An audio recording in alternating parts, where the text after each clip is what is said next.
O escândalo do P. Diddy revelou o quão obscuro e distorcido são aqueles que controlam a nossa cultura. Eles proporcionam festas cheias de sexo com adolescentes como o Justin Bieber. Eles financiam e controlam suas celebridades favoritas hospedadas em sua própria Ilha do Amor.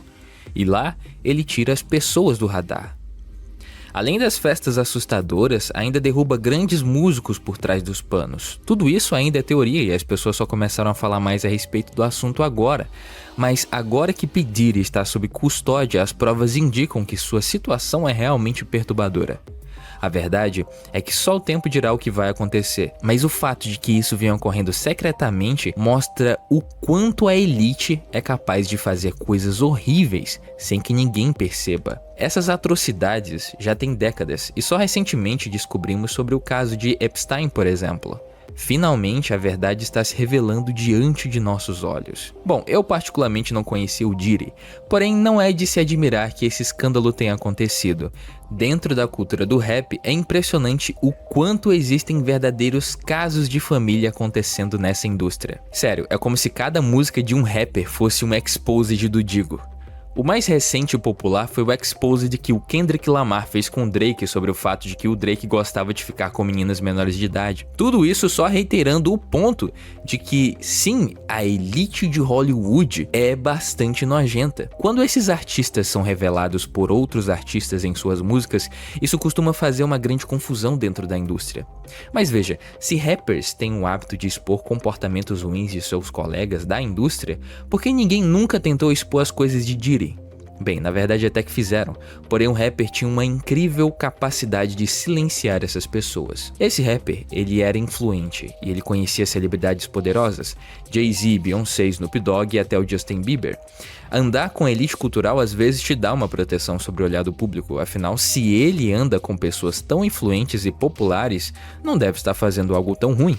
Mas o seu castelo de areia logo começaria a cair. Em novembro de 2023, a ex-namorada de Diddy, Cassandra Cass Ventura, o acusou de má conduta e entrou com uma ação judicial. Cassandra e P. Diddy então fizeram um acordo fora do tribunal no dia seguinte e um de seus advogados, Ben Brafman, deixou claro que por mais que eles tivessem feito um acordo, isso não significava que Diddy estava admitindo que fez algo de errado com ela. Diddy então divulgou uma declaração desejando o melhor para Cassandra, para apoiar ainda mais a ideia de que ele era inocente. Mas, culpado ou não, isso deixou uma mancha em seu nome. Cassandra então divulgou uma declaração agradecendo aos seus amigos e familiares por seu apoio e o valor do acordo não foi revelado. Parecia ser um caso encerrado, um trabalho sem solução, ou pelo menos era o que se poderia pensar. Mas assim como os exposed de internet, no mundo cultural também sempre tem um para colocar ainda mais lenha na fogueira. Mais 2 processos foram movidos com acusações de abuso e agressão sexual por 2 outras mulheres. Joy Dixon alegou que em 1991, quando ela era apenas uma estudante universitária de 19 anos, o rapper a drogou após um encontro e a agrediu sexualmente em sua casa. Já em dezembro de 2023, outra pessoa se apresentou com mais acusações dirigidas a ele. Ela alegou que havia sido vítima de tráfico sexual. Ela disse que Harvey Peer, que era o presidente da Bad Boy Records, que no caso é a empresa do P. Diddy, a levou de Detroit para Nova York em 2023. O processo incluiu uma fotografia da noite em questão dela sentada no colo do P. Diddy. Ela tinha apenas 17 anos na época e agora era a 4ª mulher a se apresentar em apenas algumas semanas. Dessa vez o Diddy não fez um acordo fora do tribunal. Na verdade, ele emitiu uma declaração em seu Instagram dizendo: Chega, chega. Nas últimas semanas fiquei sentado em silêncio e observei as pessoas tentarem assassinar meu caráter, destruir minha reputação e meu legado. Alegações repugnantes foram feitas contra mim, por indivíduos que buscam um pagamento rápido. Deixe-me ser absolutamente claro, não fiz nenhuma dessas coisas horríveis que estão sendo alegadas. Lutarei pelo meu nome, minha família e pela verdade. Mas houve várias red flags sugeridas pelos amigos de Diddy, e especialmente na entrevista de Usher com Howard Stern, onde sugestões sutis indicam que essas novas alegações foram possivelmente fundadas. Em 2016, quando a entrevista aconteceu, Usher descreveu sua experiência e disse que foi exposto a algumas coisas muito curiosas, por assim dizer, mas naquela idade ele não entendia. Puffy's place was like just filled with chicks and orgying like non-stop, right? right? No, not really. I mean, but hey, it was curious. I got a chance to see some things. Yeah, but you were 13. What were you seeing? I went there to see the lifestyle, right? And I saw it, and it was, but I don't know if I could indulge and understand what I was even looking at. It was pretty wild. So nobody tried to, some woman didn't come along. I didn't say that. Okay. I didn't say that. What I did say is that there were very curious things taking place, and I didn't necessarily understand it. 14 years old. You're a dad now. Would you ever send your kid to Puffy Camp? Hell no. Já em uma entrevista a Rolling Stone, ele falou sobre suas experiências vivendo com P. Diddy. Ele disse que sempre havia garotas por perto e que, ao abrir uma porta, frequentemente viam pessoas participando de orgias em uma sala. Ele nunca sabia o que poderia acontecer. Não foi surpresa que, em 27 de novembro de 2024, o produtor do álbum The Love, do rapper, o processasse por 30 milhões por agressão sexual. O produtor alegou que também foi drogado e acabou em uma cama com 2 homens e o próprio rapper. Seu processo também incluía o filho de P. Diddy, Justin, que ele afirmou que levava pessoas para casa enquanto seu pai filmava secretamente os atos sexuais. Onde há fumaça, há fogo.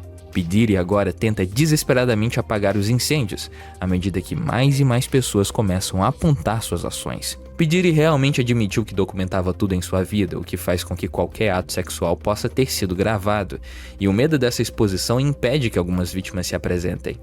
O ex-guarda-costas de P. Diddy declarou em uma entrevista que um livro incluía detalhes do rapper fazendo sexo com acompanhantes masculinos. Ele afirmou que a então namorada do rapper foi forçada a organizar esses encontros. Em um processo recente, ela alega que Diddy a fazia procurar online por homens negros com atributos específicos para participar de suas sessões privadas. Ela mencionou que ele gostava de assistir enquanto ela participava desses atos.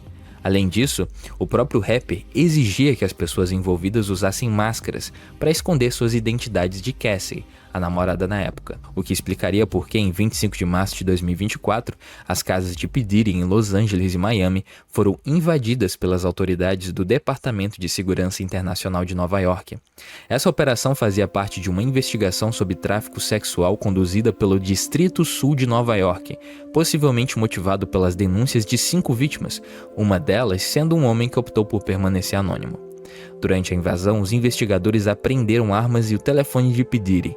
Além disso, foi relatado que mais de 1.000 frascos de óleo de bebê e lubrificantes foram encontrados na propriedade.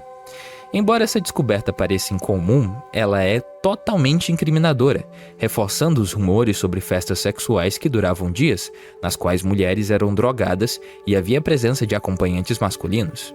Todos realizando atos sexuais para satisfazer a necessidade infinita de luxúria do rapper na casa de Los Angeles dele. Todos os supostamente envolvidos estavam sendo derrubados, e nos próximos meses, a verdade seria revelada sobre o quão perturbador essa cultura de celebridade de Hollywood realmente é. As festas de P. Diddy são notoriamente conhecidas por serem extravagantes, e os 1.000 frascos de óleo de bebê encontrados reforçam essa imagem. Também foi revelado que as drogas oferecidas nessas festas eram projetadas especificamente para permitir que os participantes continuassem envolvidos em atividades sexuais por horas. Uma bebida chamada Tsui era amplamente usada, sendo uma mistura de várias substâncias. Nas ruas, ela é uma mistura com cocaína e Viagra. De acordo com a descrição que eu vi, essa mistura ela é mais ou menos o ideal para deixar a pessoa relaxada e ao mesmo tempo energizado sexualmente. A cocaína mantém a pessoa acordada a noite toda, mas causa o efeito colateral de, vamos dizer, ficar meia bomba, já que o fluxo sanguíneo não é o suficiente para manter uma ereção completa. É por isso que o Viagra é adicionado à mistura, garantindo que os usuários, no caso os participantes das festas do P. Diddy, mantivessem uma ereção mesmo sobre os efeitos anestésicos da cocaína. E a coisa só piora. Recentemente, um vídeo foi exibido pela CNN mostrando P. Diddy agredindo Cassie, o que fortaleceu ainda mais as alegações dela. O vídeo a mostra tentando sair de uma festa em um motel, e Diddy já havia lhe dado um olho roxo. Nesse ponto do vídeo, Diddy estava vestindo apenas uma toalha e quando a alcança, a empurra violentamente para o chão. Depois começa a chutá-la 2 vezes e tenta arrastá-la pelo corredor. A filmagem revela mais abusos quando ele joga objetos de vidro em sua direção. É evidente que ele estava muito embriagado no momento, tendo acabado de sair de uma dessas festas repugnantes. Depois que essa filmagem se tornou pública, o rapper postou um pedido de desculpas, afirmando que estava enojado consigo mesmo na época e que ainda se sentia assim. I mean, I hit rock bottom, but I make no excuses. My behavior on that video is inexcusable. I take full responsibility for my actions in that video. Ele alegou que procurou ajuda e foi para reabilitação após o incidente. O gabinete do promotor público do condado de Los Angeles também emitiu uma declaração dizendo que, embora o vídeo fosse difícil de assistir, eles não poderiam usá-lo para outras ações, pois a filmagem e o incidente ocorreram fora do prazo legal. No entanto, eles encorajaram outras pessoas a se apresentarem. Foi explicado que o rapper pagou ao hotel $50 mil pela filmagem para que ela não fosse vazada ao público. A triste realidade é que essa é a única gravação de vigilância a se tornar pública. Contudo, o processo de Cassie foi repleto de acusações ainda mais horríveis, e agora ela teria que lidar com essa humilhação em sua carreira musical. Ela alegou que o rapper tinha acesso de raiva e que ela era seu principal alvo. Eles foram para o quarto e fecharam a porta, e tudo que eu conseguia ouvir eram gritos e berros e o que quer que estivesse acontecendo lá. Eu não sei, mas tudo que eu conseguia pensar era em pegar as coisas de Cassie, começar a arrumar e levá-la para um lugar seguro. Ela alegou que ele a drogava e a forçava a fazer sexo com outros homens, enquanto ele assistia, filmava e se masturbava. Também alegou ter tentado deixá-lo em 2018, o que resultou em uma overdose. Cassie afirmou que por um breve período ela e Kid começaram um relacionamento romântico, mas quando Diddy descobriu, ameaçou colocar fogo em seu carro. Embora parecesse apenas uma ameaça, de fato, 2 semanas depois o carro de Cassie foi incendiado. Para o rapper, essa filmagem do abuso não poderia ter surgido em pior momento, já que ele estava sendo investigado. Com isso, mais mulheres começaram a se manifestar com novas acusações, e até homens, como o prisioneiro de Michigan, Derek Lee Smith, que processou o P. Diddy por $100 milhões. Derek alegou que, em uma festa em Detroit em 1997, ele foi vítima de agressão sexual pelo rapper.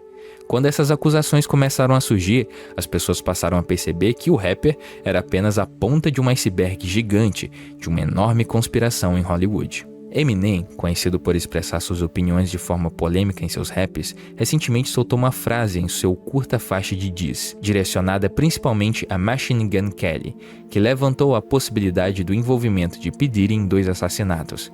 A linha que deixou os fãs perplexos foi: Kay, foi o dia em que você lançou hits, o dia em que ele admitiu ter lançado o hit que resultou em 2 mortes.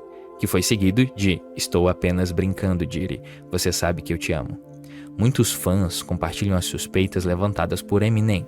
Porém, o rapper não parou por aí. Em outras músicas, como Antichrist, ele traz à tona o vídeo de P. Diddy e Cassie ironiza as possíveis razões para que o rapper tenha agido daquela maneira. Em outra música, Fuel, Eminem menciona o processo e insinua que P. Diddy tentou matar o suposto assassino de Tupac. Na faixa Bad One, Eminem sugere que o rapper pode ter sido responsável por realmente ter explodido aquele carro, o que gerou tanta polêmica que o próprio rapper exigiu um pedido público de desculpas. Ele acreditava que Eminem tinha ido longe demais e estava causando mais danos à sua reputação, especialmente à luz dos novos acontecimentos. E ele não estava errado, pois a base de fãs de Eminem é maior do que a de qualquer outro rapper, e eles tendem a ser leais e acreditar em cada palavra que ele diz, principalmente quando se trata da vida conturbada nos bastidores da indústria musical e de Hollywood. As pessoas confiam que Eminem não está apenas inventando essas histórias. Todas essas alegações parecem se originar de uma época em que P. Diddy emergiu como um ícone poderoso na indústria. Isso mostra pra gente que essas intimidações e manipulações são usadas para manter as pessoas em silêncio. Em 1999, certo depoimento indicou que o P. Diddy escapou de um tiroteio em um clube. Na época, ele e sua então namorada Jennifer Lopez estavam no clube e se envolveram em uma briga com Matthew Scar Allen. O rapper derrubou uma bebida na mão do Matthew, o que desencadeou a violência, e em sinal de desrespeito jogou dinheiro no rosto dele. Quando a situação esquentou, ambos sacaram armas e atiraram na multidão. 3 vítimas sobreviveram para contar a história, mas uma delas se destacou, Nathania Rubin. Ela relatou que viu o próprio rapper atirando. Nathania foi baleada no rosto e seu depoimento nunca mudou. eu os vi disparar suas armas, eu os observei e estou aqui agora hoje para contar por que um criminoso com um ego descontrolado decidiu atirar em uma boate lotada e acertar meu rosto. É para realmente entender o sucesso na cultura das celebridades e o quão poderosas são as pessoas que manipulam os bastidores, P. Diddy parece ser apenas a ponta de um iceberg. Ele é alguém que cometeu tantos erros óbvios e se tornou tão odiado pela indústria que finalmente está sendo exposto. Mas quem sabe quantas outras pessoas estão fazendo exatamente as mesmas coisas, ou até piores? Logo, outras 2 vítimas se apresentariam, desta vez a modelo Christian McCain. Ela alegou que só entrou com o processo em maio de 2024 por causa do poder que P. Diddy ainda exercia. April Lampros é outra vítima de um caso muito mais antigo. Em 1994, ela conheceu P. Diddy quando ele se ofereceu para orientá-la em sua busca por uma carreira na moda. Só que isso resultaria em uma série de 4 incidentes, dos quais o rapper a agrediu sexualmente ao longo dos próximos 6 ou 7 anos. Se ela recusasse seus avanços, ele ficava furioso. P. Diddy então gravou tudo sem conhecimento dela e mostrou esses vídeos para outras pessoas. Isso foi mencionado de forma descontraída em uma entrevista de P. Diddy no programa de Conan O'Brien, onde ele disse: You need some water. For watering plants? No, I don't know if guys have noticed this. Like a lot of ladies drink water at parties. They Right. just, so you have, if you don't have what they need, they're gonna leave. Right, Gotta right. keep them there. Right. You need locks on the doors. Okay, this is sounding kind of dangerous now. Na época, o público riu. Mas, em retrospecto, percebe-se o quão perturbadora essa declaração realmente foi. P. Diddy estava tentando argumentar que não era um risco de fuga e por isso deveria ser liberado sob fiança.